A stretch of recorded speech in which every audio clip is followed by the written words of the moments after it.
জানিয়ে দিব আমাদের হাতে থাকা সর্বশেষ গুরুত্বপূর্ণ আপডেট বাংলা সংবাদ। এপ্রিলেই দেশে ফিরছেন খালেদা জিয়া, সঙ্গে থাকবেন দুই পুত্রবধূ। খালেদা জিয়া দেশে এসেই নির্বাচনের ব্যাপারে মাঠে নামবেন সরাসরি এবং ডক্টর ইউনূসের সাথে সরাসরি কথা বলবেন, নির্বাচনের তাগিদ দেবেন।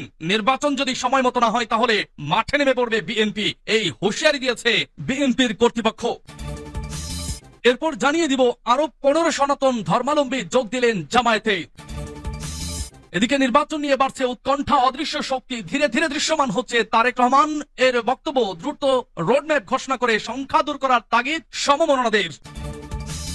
আরো জানিয়ে দেব সংস্কারের পক্ষে মার্চ টু ঢাকা কর্মসূচি ঘোষণা করা হবে বলছে ফয়জুল করিম। সর্বশেষ জানিয়ে দেব হঠাৎ কাল বৈশাখী ঝড় লন্ডভন্ড রংপুর। শুনছিলেন সংবাদ শিরোনাম, এখন বিস্তারিত। তবে তার আগে অনুরোধ থাকবে ভিডিওটিতে একটি লাইক এবং কমেন্টস করে জানিয়ে দিন আজকের এই ভিডিও সম্পর্কে আপনার মূল্যবান মতামত। আর অবশ্যই এই ভিডিওটি আপনার ফেসবুক সোশ্যাল মিডিয়ায় শেয়ার দিয়ে ছড়িয়ে দিন আর জানিয়ে দিন আপনি কোন জেলা থেকে বা কোথা থেকে আমাদের সংবাদটি শুনছেন এবং দেখছেন। অনুরোধ থাকবে আপনি যদি আমাদের এই চ্যানেলটিতে নতুন হয়ে থাকেন তাহলে অবশ্যই চ্যানেলটি সাবস্ক্রাইব করে পরবর্তী আপডেট সংবাদ পেতে চোখ রাখুন আজকের বাংলা খবরে। এপ্রিলেই দেশে ফিরছেন খালেদা জিয়া, সঙ্গে থাকবেন দুই পুত্রবধূ।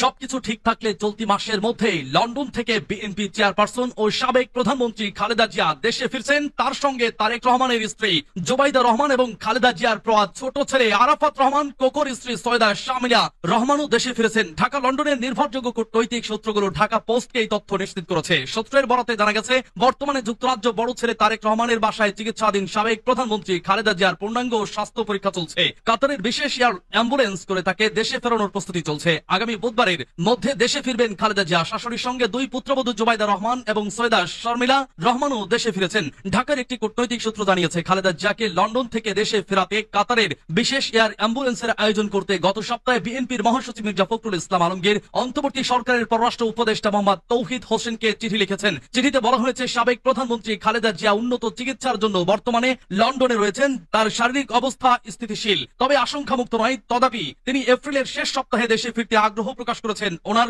শারীরিক অবস্থা বিবেচনায় চিকিৎসক বিশেষ এয়ার অ্যাম্বুলেন্স করে দেশে ফেরাতে পরামর্শ দিয়েছেন। আরো 15 সনাতন ধর্মাবলম্বী যোগ দিলেন জামায়াতে। পিরোজপুরে সনাতন ধর্মাবলম্বীর আরো 15 ব্যক্তি বাংলাদেশ জামায়াতে ইসলামীতে যোগ দিয়েছেন। জিয়ানগর উপজেলার সাবেক চেয়ারম্যান ও পিরোজপুর 1 আসনে জামায়াত মনোনীত সংসদ সদস্য প্রার্থী মাসুদ সাইদির হাত ধরে তারা জামায়াতের সহযোগী সদস্য ফরম পূরণ করেন। শনিবার সকাল থেকে বিকেল পর্যন্ত জামায়াতে ইসলামীর কেন্দ্র ঘোষিত গণসংযোগ পক্ষ উপলক্ষে পিরোজপুর পৌরসভার হোলারহাট, পিটিআই, খলিশাখালী, রায়েরকাঠি এবং মরিচাল এলাকায় গণসংযোগ করেন মাসুদ সাইদি। এ সময় সনাতন ধর্মাবলম্বী সহ বিভিন্ন শ্রেণী পেশার মানুষ তার হাত ধরে জামায়াতে যোগ দেন। গণসংযোগকালে পিরোজপুর জেলা জামায়াতের নায়েবে আমির মাওলানা আব্দুর রব, পিরোজপুর জেলা জামায়াতের সেক্রেটারি অধ্যক্ষ জহিরুল হক, অ্যাসিস্ট্যান্ট সেক্রেটারি মাওলানা আব্দুর রাজ্জাক, পৌর আমির মাওলানা ইসহাক আলী ও বিভিন্ন ওয়ার্ড ও ইউনিটের সভাপতি, সেক্রেটারি সহ বিভিন্ন স্তরের নেতাকর্মী ও গণমান্য ব্যক্তিরা উপস্থিত ছিলেন।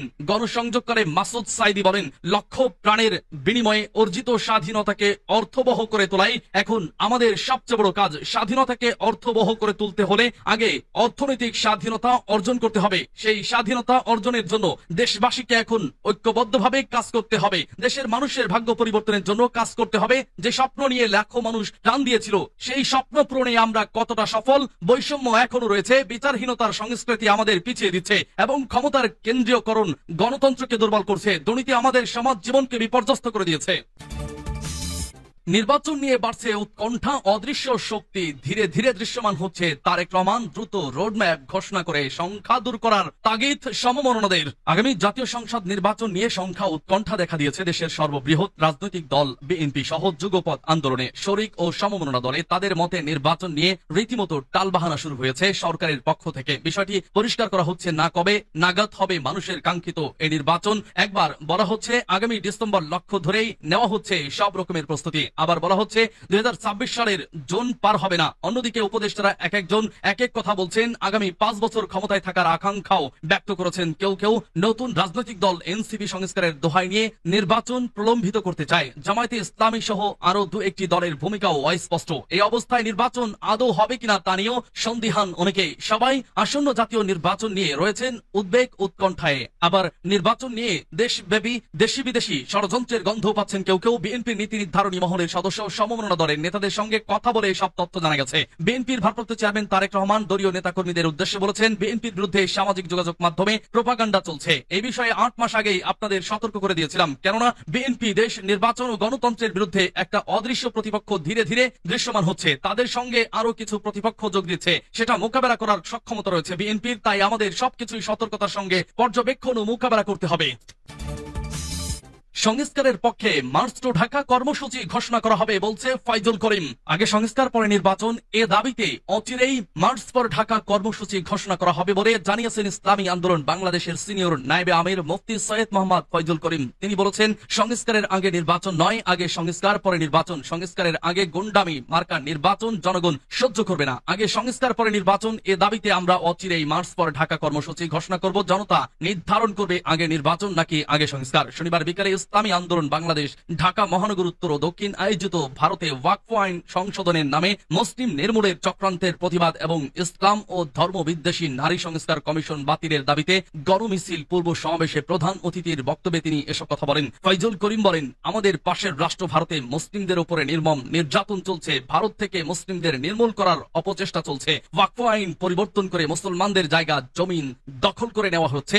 মুসলিম সংখ্যালঘুদের উপর নানাভাবে নির্যাতনের স্টিম রোলার চালানো হচ্ছে। মসজিদ দখল করা হচ্ছে, মাদ্রাসা দখল করে নেওয়া হচ্ছে, এমনকি তাদের কবরস্থানের জায়গাটুকু মোদী সরকার দখল করে নিচ্ছে। তিনি মোদী সরকারের উদ্দেশ্যে বলেন, আপনার সামনে ভালো দেখছি না, আপনার ঘাড়ে ভূত চেপে বসেছে। ভারতবর্ষের ইতিহাস আপনি ভুলে গেছেন, কিন্তু মুসলমানরা ভুলে যায়নি। মুসলমানরা জাগ্রত হলে আপনার মসনদ তছনছ হয়ে যাবে। তিনি আন্তর্জাতিক মানবাধিকার সংগঠন, জাতিসংঘ, ওআইসি সহ সকল সংস্থাগুলোকে ভারতের নির্মমতার বিরুদ্ধে জাগ্রত হওয়ার আহ্বান জানান। হঠাৎ কাল বৈশাখী ঝড় লন্ডভন্ড রংপুরে আকস্মিক কাল বৈশাখী ঝড়ে ব্যাপক ক্ষয়ক্ষতি হয়েছে। উড়ে গেছে কয়েক শতাধিক ঘরবাড়ি ও গাছপালা। রংপুরের তারাগঞ্জ, গঙ্গাচড়া, কাউনিয়া ও পীরগাছা উপজেলা সহ বিভিন্ন জায়গায় ঝড়ো হাওয়ায় ঘরবাড়ির পাশাপাশি ফসলেরও ক্ষয়ক্ষতি হয়েছে। শনিবার রাত 11:15টায় রংপুর মহানগর সহ জেলার বিভিন্ন উপজেলায় এই কাল বৈশাখী ঝড়ের তাণ্ডব চলে। স্থানীয়রা জানান, কয়েক মিনিটের ঝড়ে হাওয়া ও শিলাবৃষ্টিতে এখনকার কৃষকদের ক্ষতি হয়। ঝড়ো বাতাসে আম, লিচু, ভুট্টা, ধান, পাট সহ উঠতি ফসলের ক্ষতি হয়েছে। ঝড়ের স্থায়িত্ব কম হলেও কোথাও কোথাও বাতাসের বেগে ঘরবাড়ি ও গাছ গাছালির ক্ষতির পাশাপাশি উড়ে গেছে স্থাপনা। শনিবার রাত 11:15টার পর থেকে থেমে থেমে কালবৈশাখী ঝড়ো হাওয়া বইতে থাকে। এতে কয়েকটি উপজেলায় শতাধিকের বেশি ঘরবাড়ি বিধ্বস্ত হয়ে গেছে। কৃষি বিভাগ ও আবহাওয়া অধিদপ্তর এখন পর্যন্ত ক্ষতির পরিমাণ জানাতে পারেনি।